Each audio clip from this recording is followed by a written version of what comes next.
Não posso levar meu filho autista às reuniões? Comentário de Mário Persona.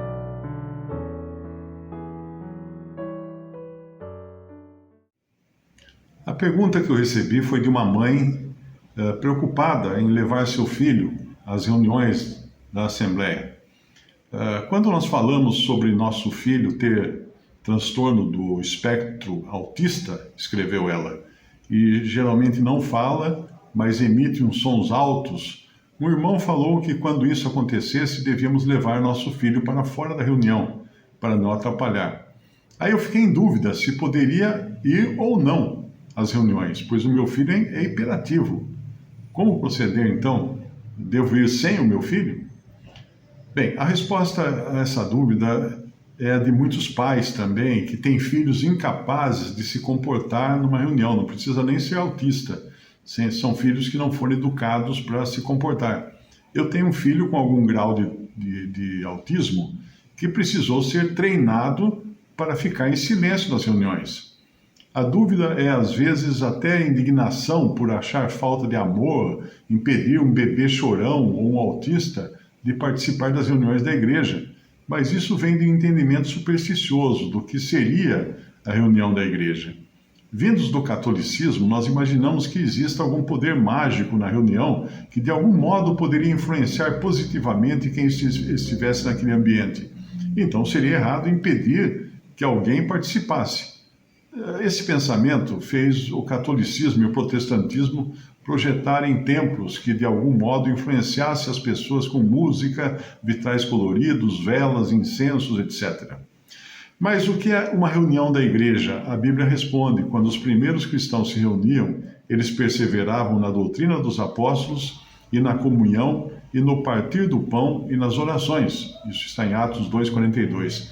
Perseverar na doutrina é aprender a doutrina como numa sala de aula, com alguém explicando e os outros ouvindo atentamente em comunhão, ou seja, numa atitude assertiva. O partir do pão é a ceia do Senhor, na qual recordamos sua morte, seu corpo morto e seu sangue derramado por meio dos símbolos do pão e do vinho. Apesar de sabermos que ele ressuscitou, o clima é de um velório, com respeito e cerimônia.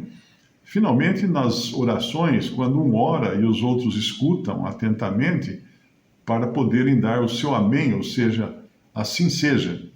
Esse também é um momento de grande respeito.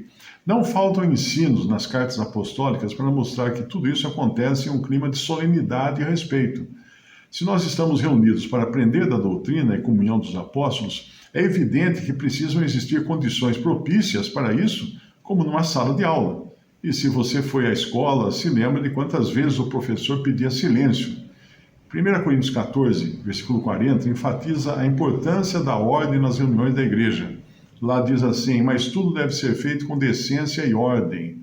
Além disso, há uma passagem em 1 Timóteo 2, de 11 a 12, que trata sobre o aprendizado em silêncio, embora esteja ali mais relacionada ao contexto das mulheres na igreja.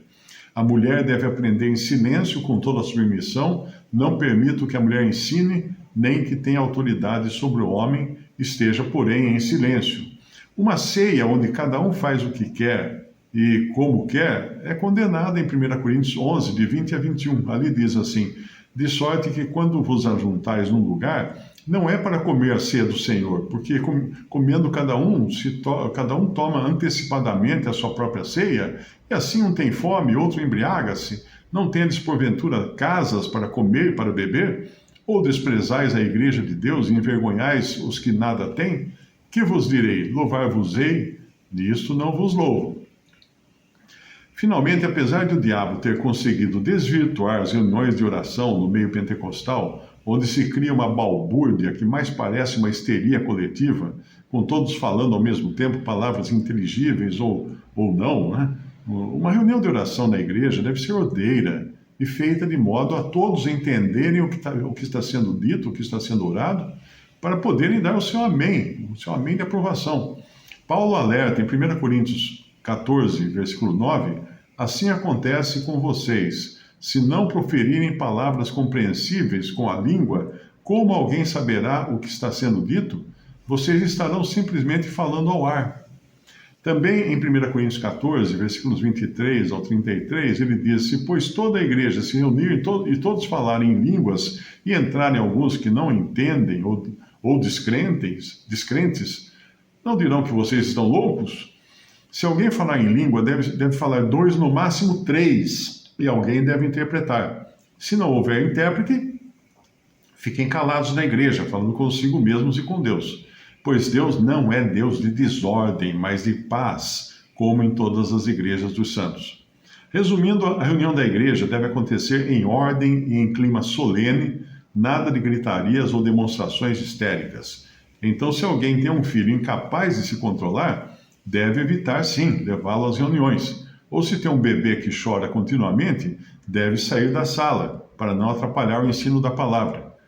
A ceia do Senhor e as orações também, que são a razão das pessoas estarem ali reunidas. Evite o pensamento supersticioso de que privar alguém da reunião significa que essa pessoa deixará de ser energizada por bons pensamentos ou algo assim, como pensam os pagãos.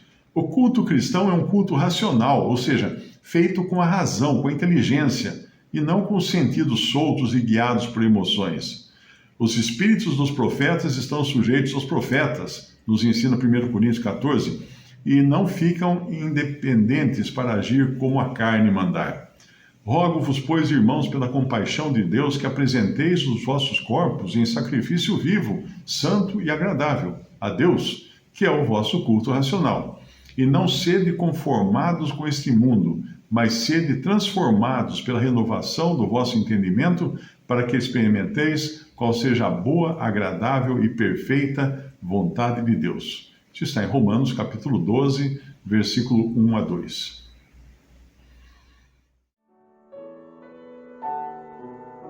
Visite Respondi.com.br. Visite também 3minutos.net.